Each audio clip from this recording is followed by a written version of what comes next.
We begin with a CNN exclusive. Highly classified intelligence went missing in the final hours of the Trump administration, and it's still missing. CNN has learned that the intelligence, which is related to Russian election interference in the U.S., was so secret that it was kept in a binder inside of a safe within another safe. That safe was kept at CIA headquarters. But at the end of the Trump administration, that binder was brought to the White House as part of an effort to declassify documents related to the FBI's investigation. Then the binder went missing. Joining me now to discuss this further, former Director of Communications for U.S. National Intelligence, Sean Turner, and CNN national security analyst, Peter Bergen. Thank you, gentlemen, for being here. Sean, I'm going to start with you first.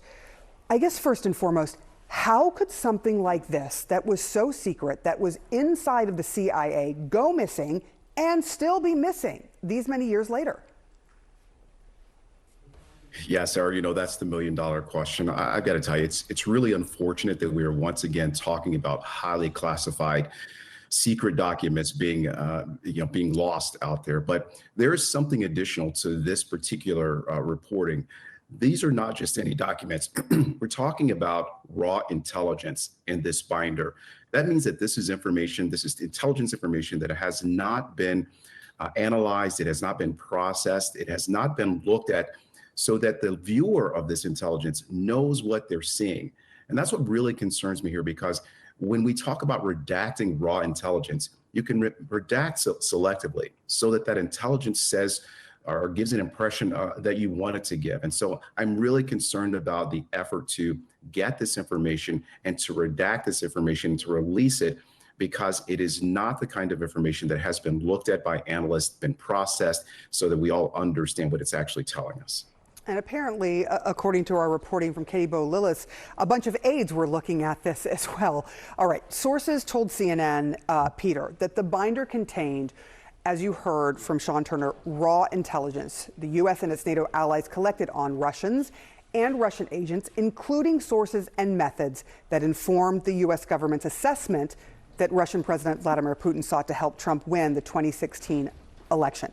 Can you give us a sense, what is raw intelligence and what kind of damage could documents like these do in the hands of an enemy to the United States? As Sean said, raw intelligence could be a lot of different things. But what I'm interested in here, Sarah, is 12 military intelligence officers from the GRU, the Russian Military Intelligence Service, were indicted in 2018 for their role in interfering in the 2016 election. If based on what CNN's reporting, clearly the intelligence community in the United States came to the assessment that Russians had interfered with the 2016 election, principally by getting into the Democratic National Committee's email system, the Clinton campaign system, in an effort to damage Hillary Clinton's campaign. The Trump administration and Trump himself clearly felt that some information that had been collected might actually be helpful to his cause and sort of undermine the idea that Putin was trying to damage Clinton.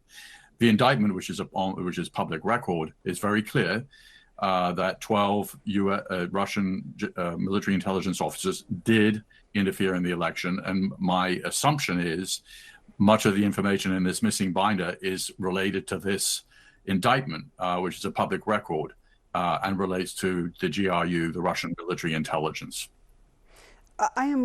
It shakes you just thinking about what might be in there and who might have a hold of it.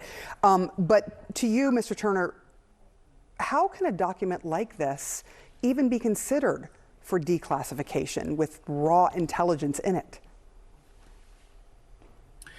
Yeah, and that's what's really perplexing here. Typically, you take this information and you have analysts look at this information, and the information, a particular piece of information might give you a sense of what's happening, but you need to validate that information, that raw intelligence, with other raw intelligence that might paint a picture.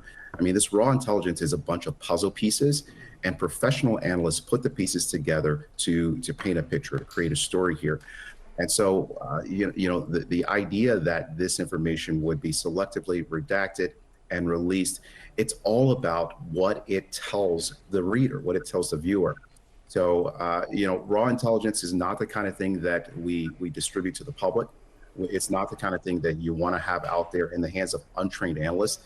And what I'm really concerned about here is not only the fact that this can be sort of made into a picture by someone who doesn't know what they're doing, but also the fact that raw intelligence oftentimes reveals a lot about our sources and methods. That is how we collect that information, and that should not be in the hands of untrained individuals.